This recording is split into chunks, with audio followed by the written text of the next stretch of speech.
7 ઇન્ડિયામાં આપ સૌનું હાર્દિક સ્વાગત છે। આવો જોઈએ આજના સમાચાર।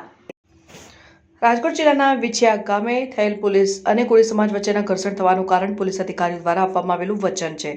રાજુભાઈ કરપડા પોલીસ દ્વારા આરોપીઓનું જાહેરમાં સરઘસ કાઢવાનું વચન આપવામાં આવેલું હતું, જે વચન મુજબ કામ ન થતાં ટોળું પોલીસ સ્ટેશન રજૂઆત કરવા ધસી આવ્યું અને પોલીસ દ્વારા લાઠીચાર્જ કરવામાં આવ્યો। રાજુભાઈ કરપડા તમામ ઇજાગ્રસ્તોને સરકાર દ્વારા આર્થિક મદદ કરવામાં આવે અને કોળી સમાજના યુવાનો માટે પર ખોટા કેસ ન થાય તેનું ધ્યાન રખાય। રાજુભાઈ કરપડા કોળી સમાજ સાથે તમામ સમાજના લોકોની શાંતિ જાળવવા નમ્ર અપીલ। રાજુભાઈ કરપડા અમારી લાગણીઓ પીડિત પરિવારની સાથે જોડાયેલી છે, જરૂર પડે અમે પણ વિછિયા આવીશું। Rajubhai Karpada, bureau chief Parmar Bhagirathsinh, news 7 India Muli. નમસ્કાર, હું છું રાજુ કરપડા। હાલ જે સમાચાર મળ્યા છે કે રાજકોટ જિલ્લાના વિછિયા શહેરમાં એક કોળી સમાજના લોકો પર પોલીસ દ્વારા લાઠીચાર્જ કરવામાં આવ્યો, ટીયર ગેસ છોડવામાં આવ્યા। પોલીસ અને કોળી સમાજના ટોળા વચ્ચે ઘર્ષણ થયું। પહેલા તો આખી ઘટનામાં તમામ સમાજના લોકો સાથે કોળી સમાજના લોકોની જે લાગણીઓ છે એની સાથે અમારી લાગણીઓ જોડાયેલી છે। અમે તમામને નમ્ર વિનંતી કરીએ છીએ કે પહેલા તો શાંતિ જાળવવાની કોશિશ કરવામાં આવે।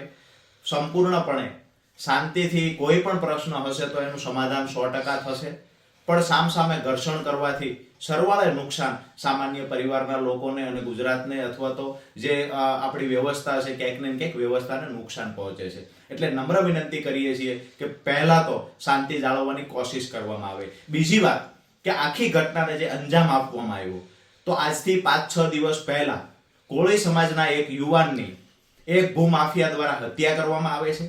જ્યારે હત્યા થઈ છે ત્યારે પીડિત પરિવાર દ્વારા ડેડ બોડી સ્વીકારવા માટે અમુક માંગણીઓ મૂકવામાં આવે છે।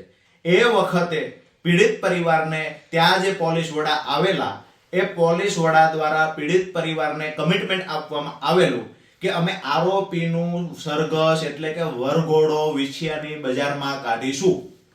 હવે જે વરઘોડો કાઢવાની વાત કરવામાં આવેલી એ મુજબ આજે આરોપીને કોર્ટમાં લઈ જતા પહેલા વરઘોડો કાઢવામાં ન આવ્યો, એટલે જે કમિટમેન્ટ આપવામાં આવેલો હતો એ પીડિત પરિવારની સાથે મોટી સંખ્યામાં લોકો જોડાયા અને પોલીસ મથકે રજૂઆત કરવા પહોંચ્યા। આ સમયે પોલીસ અને ટોળા વચ્ચે ઘર્ષણ થાય છે અને જે ઘર્ષણમાં કોળી સમાજના બહેનો, દીકરીઓ, ભાઈઓ, વડીલો ઘણા બધા ઈજાગ્રસ્ત પણ થાય છે, જે હોસ્પિટલ એડમિટ કરવામાં આવ્યા છે। ભગવાનને પ્રાર્થના કરીએ કે ઝડપથી સાજા થઈ જાય અને જે લોકોને પોલીસ સ્ટેશનમાં આજે બેસાડવામાં આવ્યા છે તો એ લોકો પર ખોટા કેસ કરવામાં ન આવે આ પણ વિનંતી કરીએ છીએ। અને આખી ઘટનામાં જે પોલીસ અધિકારી દ્વારા કમિટમેન્ટ આપવામાં આવેલું કે અમે વરઘોડો કાઢીશું અને વરઘોડો ન કાઢ્યો એટલે આખી ઘટના ઘટી છે, ત્યારે કાયદાની બહાર જઈ અને કમિટમેન્ટ આપનારા અધિકારીઓને ખરેખર પાઠ ભણાવવાની જરૂર છે। ગૃહમંત્રી શ્રીએ પોતે જો કાયદો નથી ભણ્યા તો આવા અમુક અધિકારીઓ છે, જેવી રીતે અમરેલીની ઘટના ઘટી છે એની હજુ સાય સુકાણી નથી, હજુ દીકરીને ન્યાય મળ્યો નથી, વરઘોડાના બહાના હેઠળ ખાખી બદનામ થઈ છે, તો અહીંયા પણ વરઘોડો કાઢીશું આવું કમિટમેન્ટ અધિકારી દ્વારા શા માટે આપવામાં આવ્યું?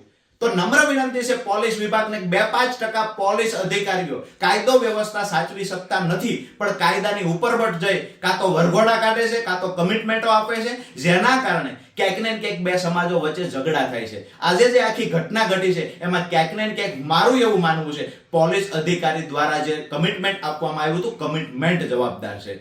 કોળી સમાજના લોકોને નમ્ર વિનંતી કરીએ છીએ કે તમારી સાથે અમારી લાગણી જોડાયેલી છે।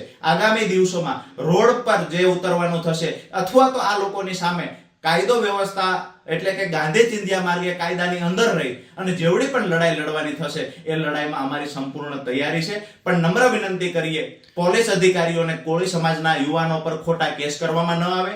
જે લોકોને હોસ્પિટલ લઈ ગયા છે, જે ઈજાગ્રસ્ત છે, આ લોકોને તાત્કાલિક આર્થિક મદદ કરવાની સરકાર દ્વારા જાહેરાત કરવામાં આવે।